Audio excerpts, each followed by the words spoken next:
long before the future had a name. He was already living in it. What do you think about a car company using your name? I'd be more interested in whether the company serves humanity. Nikola Tesla imagined systems the world wasn't prepared to build, The people who control energy usually end up controlling people. What do you mean by that? while others focused on profit and control. He focused on possibility. Most systems today reward profit, not usefulness. What remains is not just what he created, but how he chose to see the world. When people are afraid of being labeled, they stop trying new things. But this time, the conversation isn't about him. What scared me was, It's with him. Mr. Nikola Tesla, thank you for being here with us. It is such an honor to be able to speak to you, and I'm sure our audience is keen to know more about you. thank you so much. I'm glad to be here, and I appreciate the invitation. I believe that understanding grows through thoughtful questions and honest answers, and I hope that today I can contribute to that. Then let's start, shall we? Let's go back to the beginning. It's the late 19th century. Electric light is no longer a dream, but a battleground. The hum of generators fills the air. Wires snake across city streets. And then there is you, an inventor, an engineer, and a futurist. A man who imagined wireless energy, global communication, and automated machines long before the world was ready to listen. But behind the genius lies a more complex figure. A man driven not by wealth or recognition, but by an almost spiritual devotion to discovery. Today, we look beyond the myths and the lightning bolts. So, here are the first easy questions for you. Where were you born, and what kind of family did you come from? I was born in the village of Smiljan, in what was then the Austrian Empire. It was a quiet rural place, shaped by open land, long winters, and the steady rhythm of nature. Very different from the cities where my work would later take form. My father was an Orthodox priest, a man of strong intellect, discipline, and tradition. He possessed an extraordinary memory and a command of language, and he expected me to follow him into the clergy. For him, the written word and moral order were the highest pursuits. And your mother? My mother had no formal schooling, yet she was deeply intelligent and naturally inventive. She created tools to simplify daily work, relying entirely on memory and intuition rather than drawings or notes. From her, I believe, I inherited my capacity to visualize mechanisms clearly and to construct them fully within the mind. Our household was one of contrasts, faith and invention, structure and imagination. And it was within that tension that my character first began to form. Growing up between your father's devotion to faith and tradition and your mother's instinct for invention, did you feel pulled in different directions? What expectations were placed on you, and how did they shape the path you eventually chose?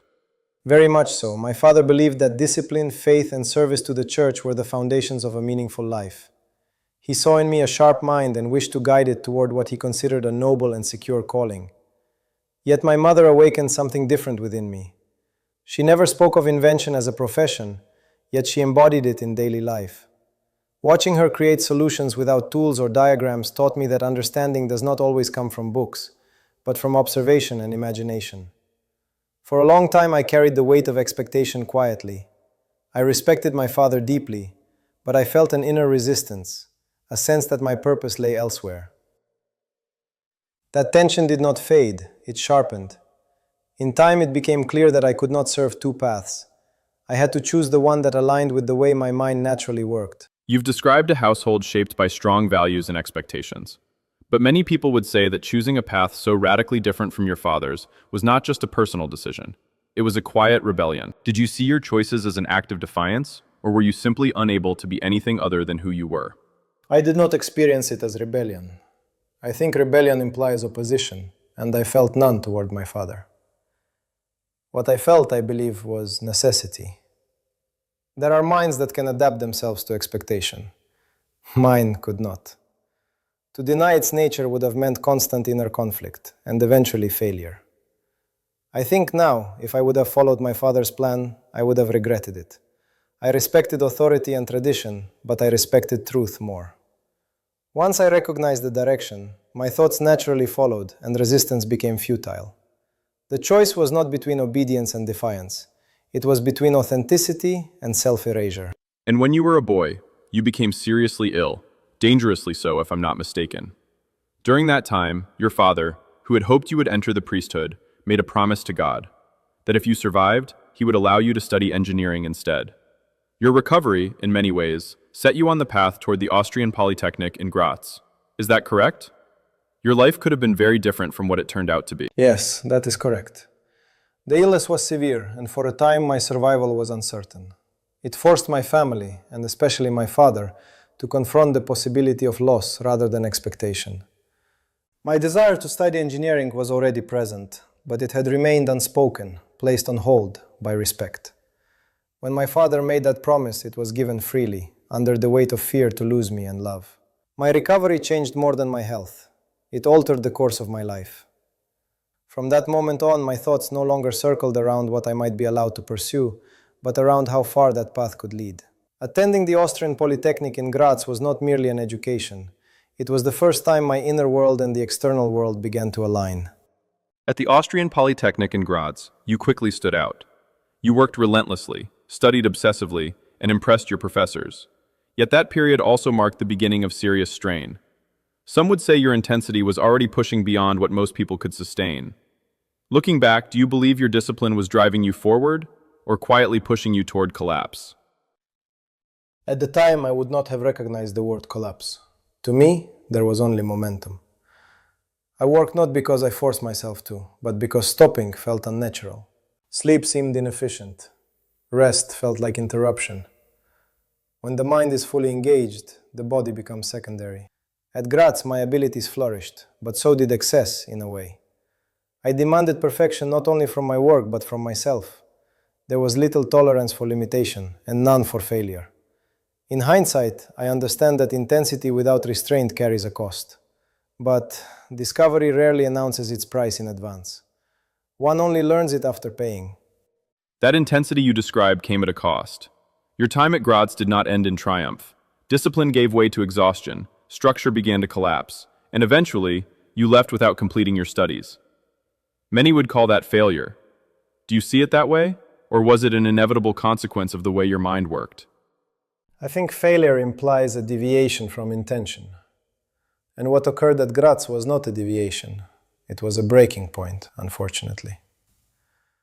For a time, structure supported my work. Then, gradually, it became insufficient. The demands I placed upon myself exceeded what the institution and my own body could sustain. When exhaustion takes hold, discipline alone is no longer enough. Habits breaks down.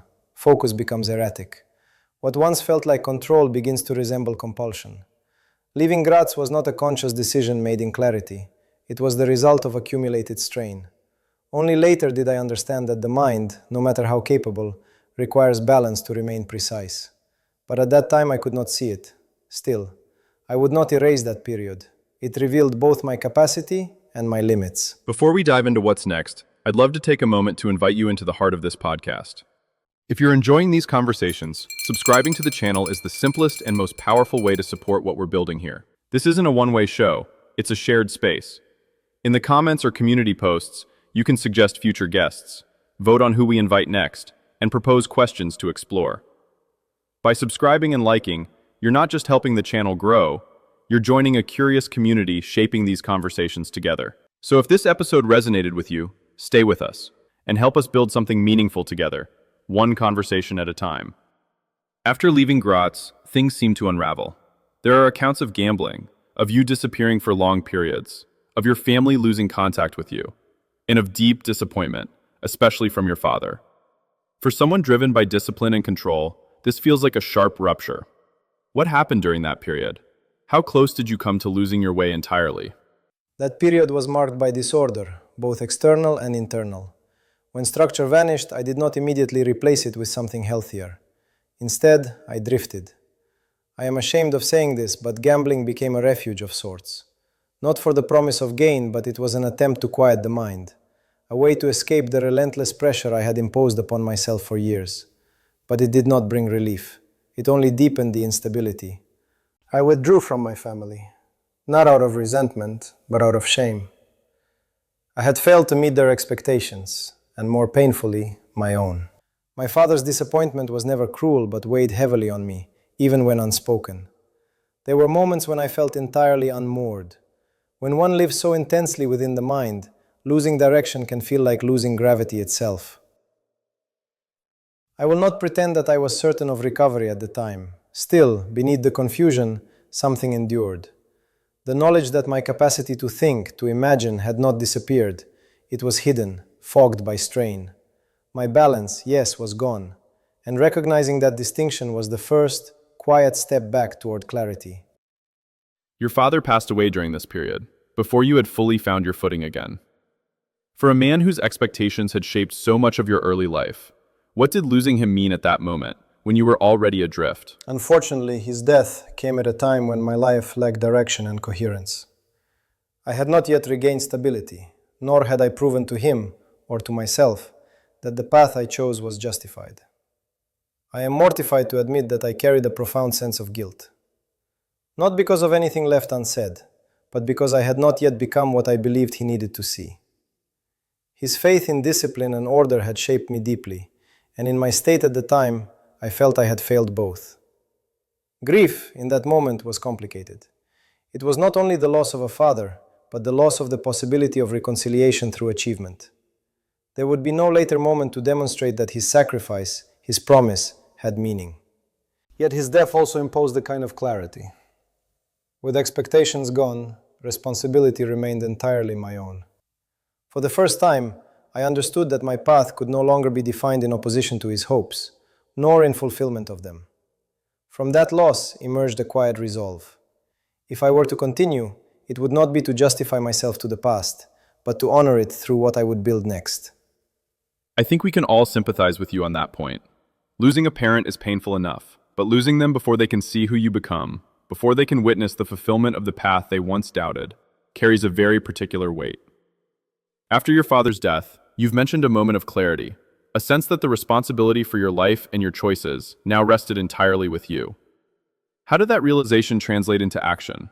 What marked your return to focus, and ultimately, your return to engineering? Yes, thank you. It was particularly difficult. Recovery did not arrive suddenly. It came gradually, through structure, something I had lost and needed to rebuild deliberately. In the aftermath of my father's death, I understood that drifting was no longer an option.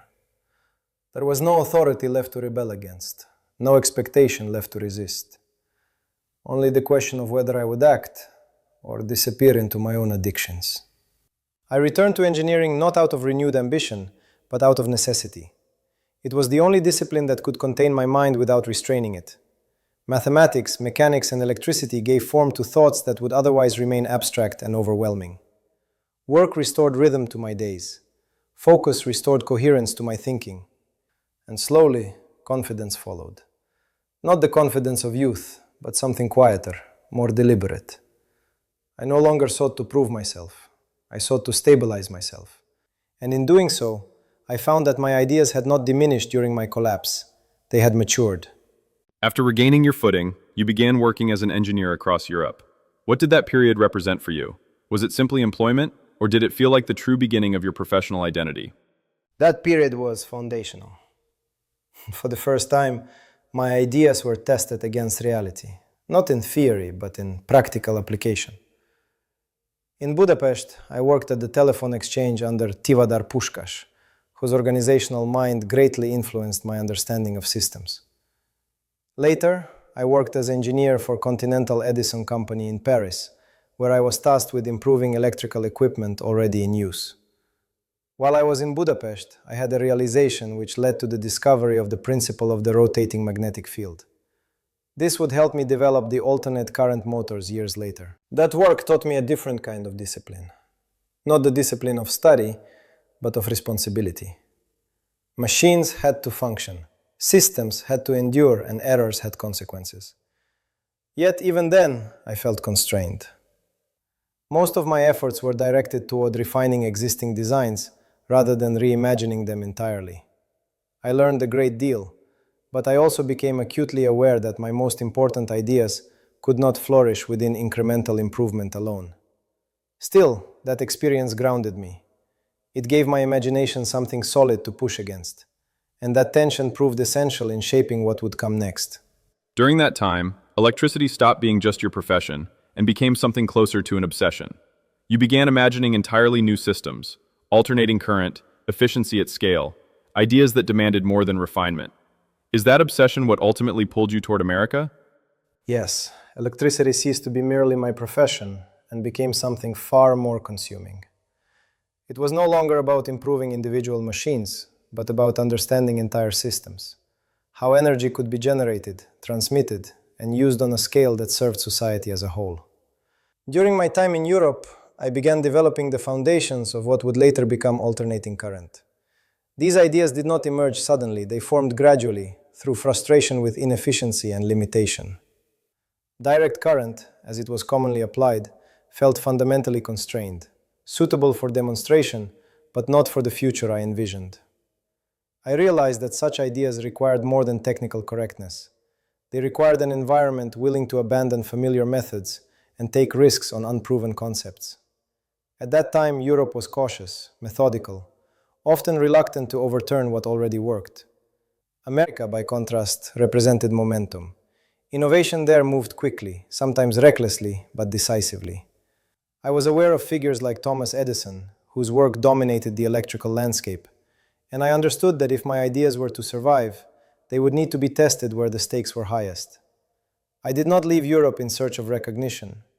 I left because my ideas demanded confrontation with industry, with convention, and with the future itself, I hoped. You then arrive in New York with little money, few connections, and a head full of ideas that most people had never heard before. What was that moment like for you, stepping into America for the first time, knowing everything you hoped to build depended on what came next? New York was overwhelming. The city moved with a speed and intensity unlike anything I had experienced in Europe. Noise, motion, ambition, everything seemed amplified. I arrived with almost nothing of material value. A few letters of introduction, some calculations in my mind, and a firm belief that my ideas could change how the world used energy. Whether anyone else would recognize that was still uncertain. Yet I felt no fear, only urgency. I understood that America was a place where ideas were not asked to wait politely.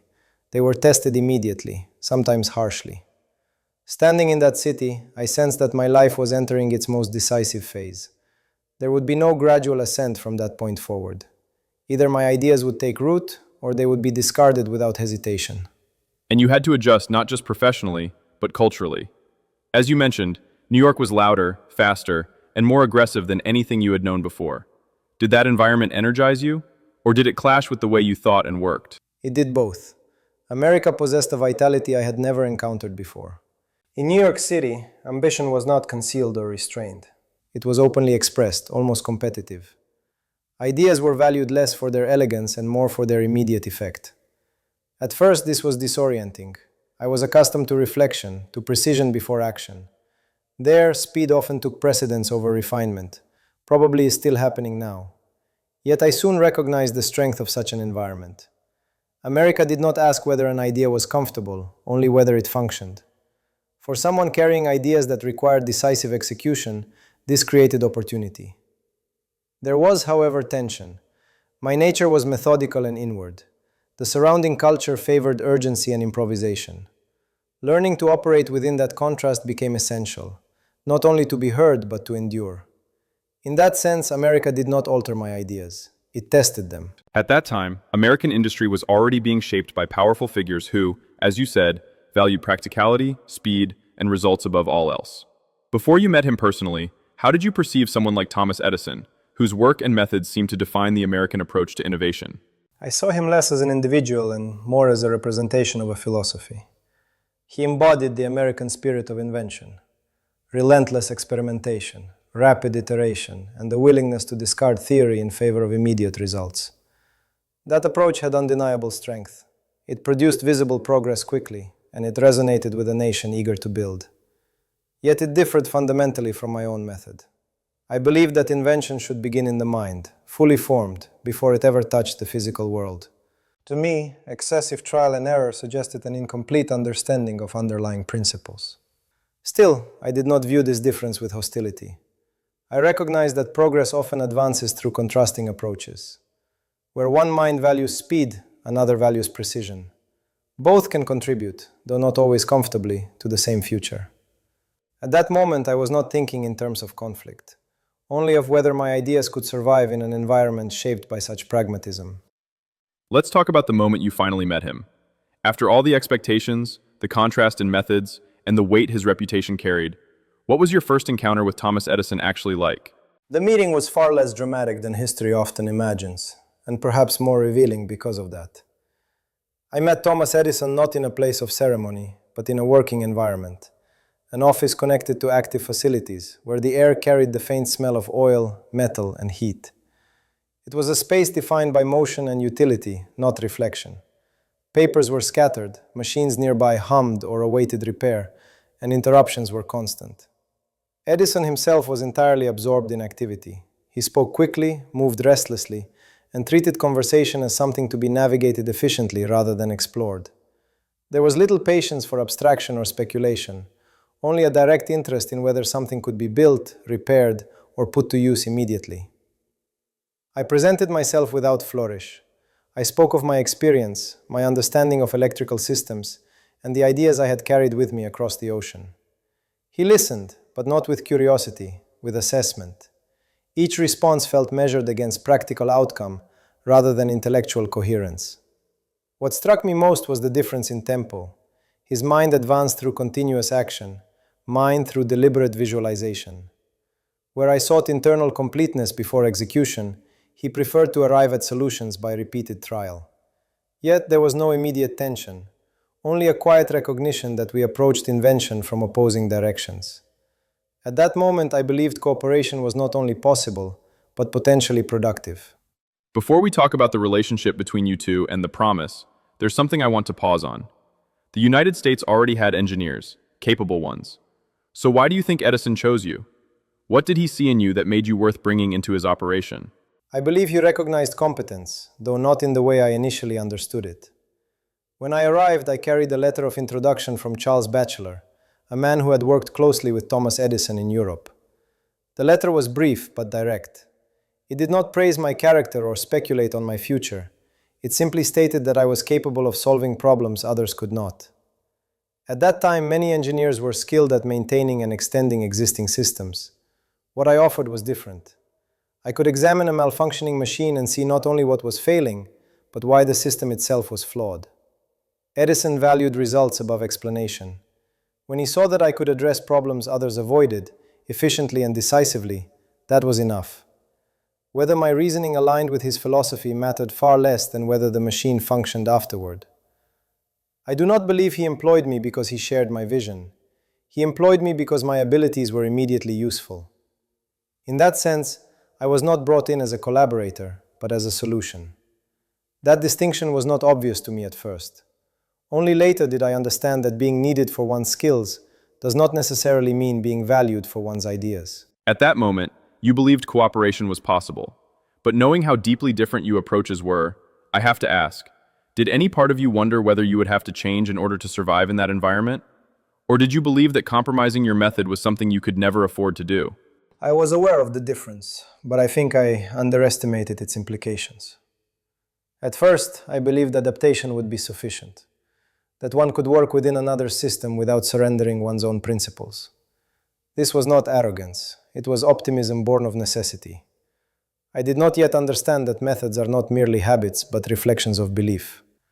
To alter the method is often to alter the philosophy behind it, and that is not a small concession. I considered compromise acceptable in matters of pace or presentation, but compromise of understanding, of foundational reasoning, felt dangerous. Once clarity is sacrificed for speed, invention becomes reaction rather than insight. So no, I did not believe I could truly change without losing something essential. What I did not yet grasp was how unforgiving that environment could be toward those unwilling to bend completely. That realization would come soon enough.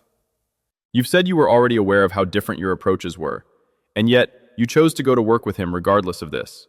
Knowing what you knew, why did you decide to step into his world rather than insist on your own from the start? Because ideas, no matter how refined, require circumstance to become real. At that moment, Thomas Edison stood at the center of American electrical development. His facilities, his resources, his influence, they represented immediate access to the machinery of progress. To work independently would have meant isolation. To work with him offered momentum. I believed that proximity to action would allow my ideas to prove themselves. That if their merit were clear enough, method would become secondary. In that sense, joining his work was not submission, it was a calculated risk. I also believed, perhaps naively, that shared goals would outweigh differing philosophies. We both sought progress. We both believed electricity could transform the world. I assumed that such alignment would be sufficient. What I underestimated was how deeply method shapes outcome. Working under him meant working within his logic, his pace, his expectations.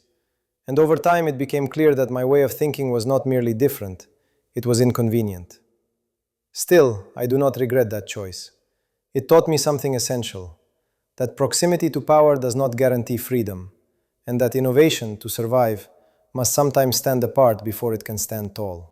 Working under him meant relentless hours and constant pressure. You were tasked with solving problems others had failed to fix, often under extreme deadlines. And then there was the promise, the one history often remembers. You were told that if you succeeded, you would be rewarded handsomely. What were those working conditions really like, and how did you understand that promise at the time? The work was exhausting, not only physically, but mentally. I was often asked to improve or repair electrical systems that had been assembled hastily, without theoretical consistency.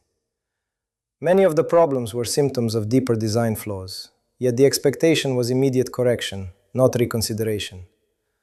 I worked long hours, frequently through the night, not because I was ordered to, but because unfinished systems do not leave the mind at rest. I approached each task methodically, determined to solve it properly rather than temporarily. The promise was presented casually, almost lightly. I was told that if I succeeded in redesigning and improving the systems, I would be rewarded with a substantial sum. At the time, I accepted it in good faith. I was not skilled in negotiation, nor particularly attentive to financial matters. I believed effort and outcome would naturally be linked. When the work was completed, the response was dismissive. I was told the promise had been made in jest, that I had misunderstood the nature of American humor. That moment clarified much.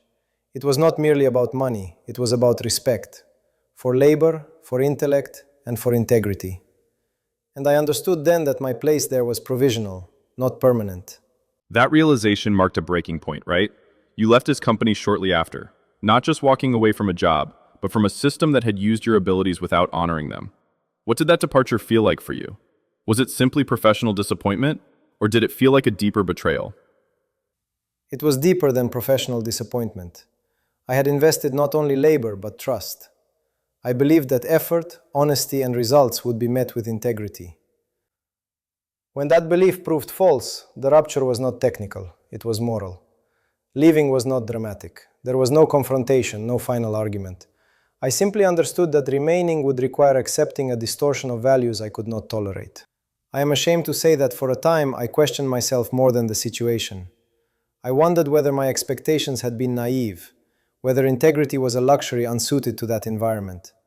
That doubt was perhaps the most damaging consequence. What I felt was not anger, but clarity, and a quiet sense of isolation. I had no position, no income, and no immediate prospect. Yet I also knew that staying would have meant compromising something essential. In that moment, I chose uncertainty over submission, poverty over dependence, and solitude over the erosion of principle. It was a painful choice, but it preserved the one thing I could not afford to lose, the freedom to think without permission. After leaving, you didn't step into another opportunity. You fell into hardship. There are accounts of you doing manual labor, even digging ditches. For a man who carried ideas capable of reshaping the world, that contrast is striking. How did you endure that period, and what did it do to your sense of self? To be honest, that period stripped life down to its essentials. I performed physical labor not for some kind of inspiration, of symbolism, but necessity. Digging, carrying, repairing, whatever allowed me to eat and remain sheltered.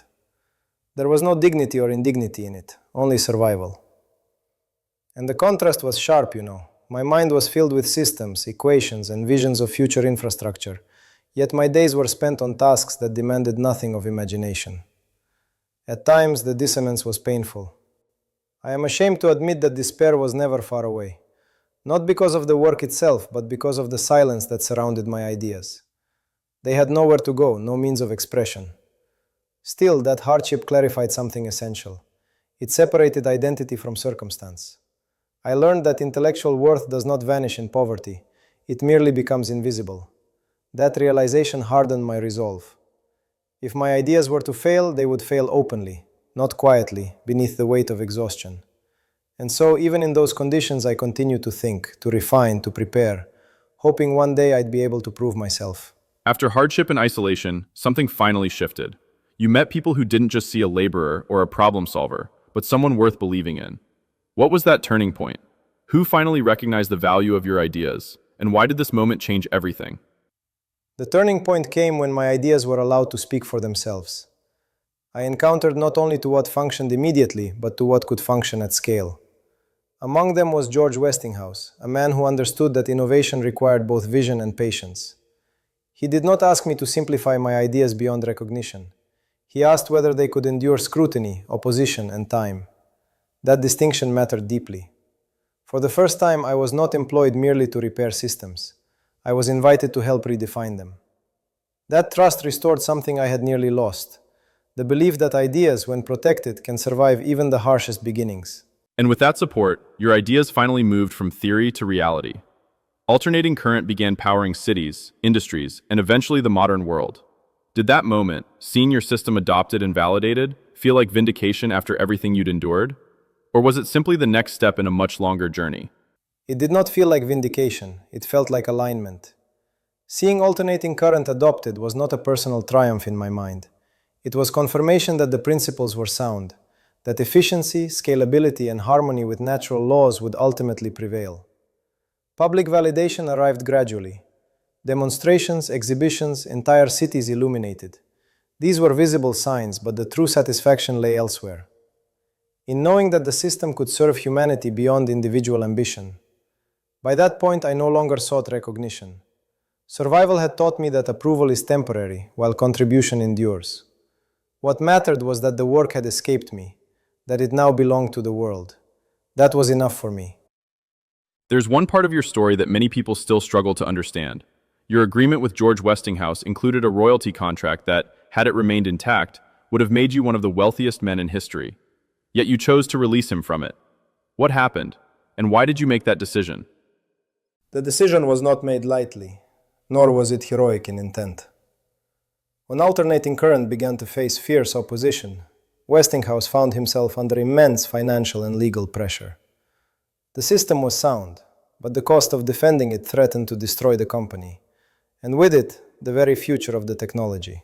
I understood that if Westinghouse failed, alternating current might fail with him.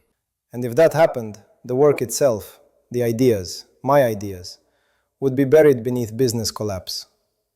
The royalty agreement would have secured my comfort, perhaps even my legacy in the conventional sense.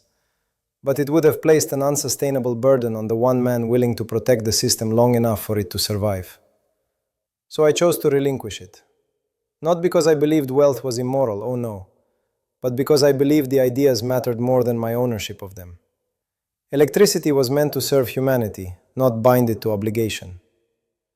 In that moment, I made peace with uncertainty. I traded personal security for permanence of contribution.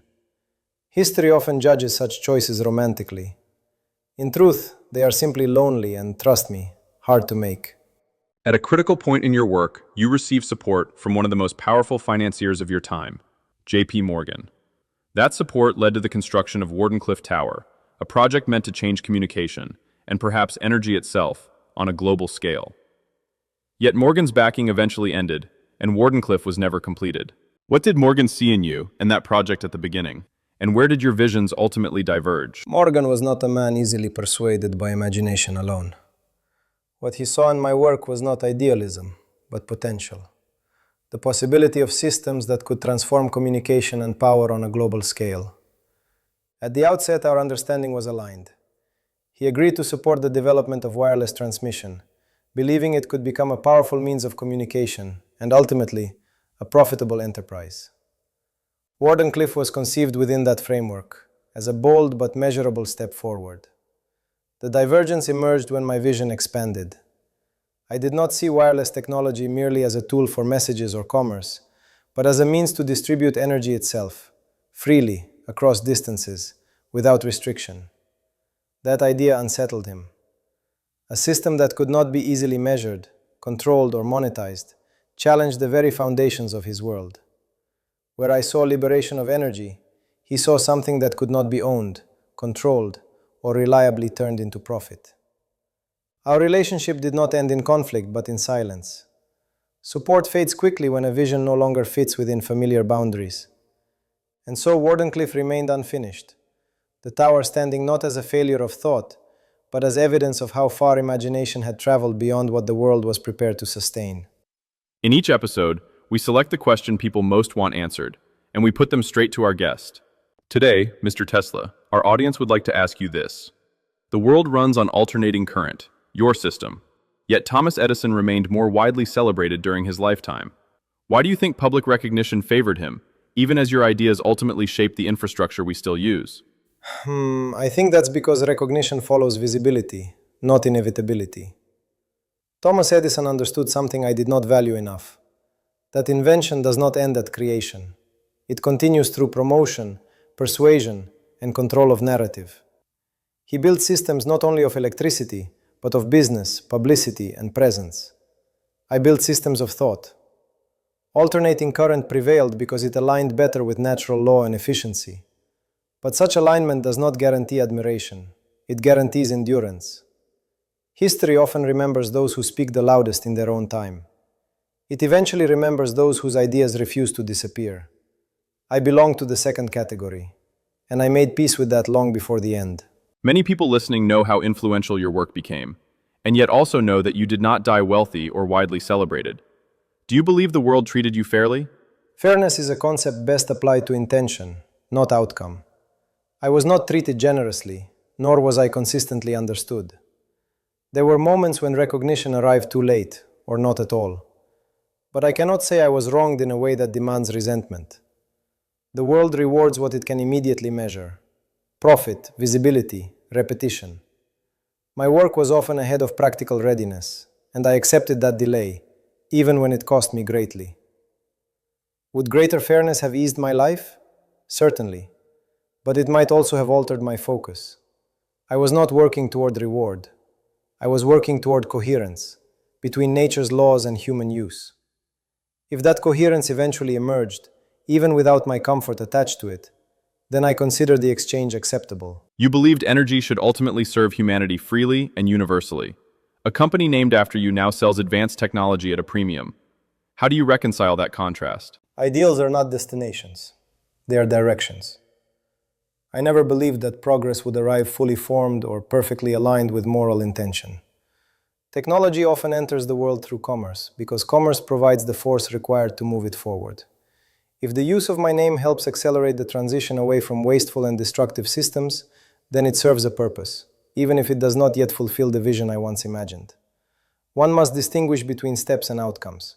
That said, I believed, and still believe, that energy should ultimately transcend exclusivity. Innovation that remains accessible only to a few is incomplete. Its true success is measured not by sophistication, but by reach. If modern efforts bring humanity closer to cleaner, more efficient use of power, then they belong somewhere along the path I envisioned, even if they stop short of its final destination. The future rarely arrives in a single leap. It advances in compromises, corrections, and continuations. What matters is not that my ideals are perfectly reflected, but that they are not entirely forgotten. Mr. Tesla, a final question before we let you go. After everything we've discussed, electricity, rivalry, ambition, I think it's fair to say this might be the question people are most curious about, and perhaps the least scientific. Many people are fascinated by your affection for pigeons later in life, and at the same time by your extreme sensitivity to cleanliness and order. Some might even find that combination a little puzzling. How do you reconcile such deep affection for animals with your strong aversion to germs and physical contact? There is no contradiction there. I believe it's only misunderstanding. My sensitivity to cleanliness came from a desire for order and precision, not fear. Disorder, whether physical or mental, interfered with clarity, and clarity was essential to my work. Pigeons, on the other hand, asked nothing of me. They did not intrude, negotiate, or demand explanation. They followed simple, observable patterns and responded only to care. With them, I felt no need for distance. They represented a form of innocence untouched by ambition, rivalry, or deception. In a world increasingly shaped by competition and noise, that simplicity was comforting. Affection does not always require closeness. Sometimes it requires understanding without intrusion. We have a final tradition on this podcast where our guest leaves behind an invisible object, something they once used in life, carrying a piece of their spirit into time. Mr. Tesla, what object do you leave for us today? Interesting. I leave behind an unwound copper coil. Not because it is complete, but because it is open. A coil invites movement, and when current passes through it, invisible forces awaken, shaping energy without ever touching it. It accompanied me through many nights of thought, sparking ideas faster than I could give them form. It reminded me that imagination often moves ahead of execution, and that simplicity can hold immense power. I leave it as a reminder that the most profound forces are unseen, that order gives rise to clarity, and that curiosity, once set in motion, should never be restrained. May the currents of your imagination remain free, and may they never be tamed. Mr. Nikola Tesla, thank you for sharing your time, your thoughts, and your spirit with us today. It's been an honor to listen and to learn. We owe you more than we can easily express, and perhaps more than we can fully comprehend. Thank you for your kind words. It was truly an honor to speak to you and to our audience today. If anything I have shared proves useful beyond my own lifetime, then my efforts were not in vain. I never sought admiration, only understanding. And if this conversation has offered even a small measure of clarity, then I am content to leave it there. The rest, as always, belongs to the future. Today, we didn't just explore inventions or historical milestones. We spent time with a man whose life reminds us that progress is rarely linear, that genius often walks beside solitude, and that ideas can outlive comfort, recognition, and even their creator. Nikola Tesla showed us that imagination can be both a gift and a burden, that conviction sometimes demands sacrifice, and that the most powerful forces shaping our world are often invisible or misunderstood. His story isn't one of easy triumph. It's a story of persistence, of choosing principle over security, and of believing that ideas, when aligned with nature, will eventually find their place, even if their author does not. If there's something to carry with us from this conversation, perhaps it's this: that curiosity is a current worth following, that integrity matters even when it costs us, and that leaving something meaningful behind doesn't always require ownership, only intention. Until next time, stay curious, stay inspired, and never stop learning from the world around you. I'm your host, and this is Get to Know.